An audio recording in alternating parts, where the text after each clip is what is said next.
سوال ہے پہلے عشرے کی دعا بتا دیجئے.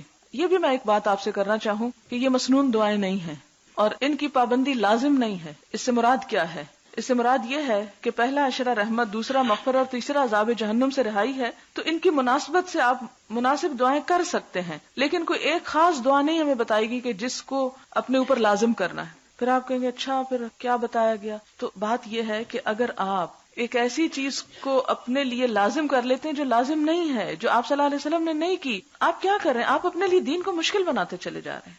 آپ صلی اللہ علیہ وسلم کی آمد کے مقاصد کیا تھے؟ کہ وَيَدَعُ عَنْهُمْ إِسْرَهُمْ وَالْأَغْلَالَ الَّتِي كَانَتْ عَلَيْهَا، کہ آپ صلی اللہ علیہ وسلم کس لیے آئے ہیں؟ کہ لوگوں کے بوجھ ہٹا دیں اور وہ بیڑیاں جو ان لوگوں نے اپنے اوپر جکڑ رکھی ہیں ان کو توڑ ڈالیں، ان کو ہٹا دیں.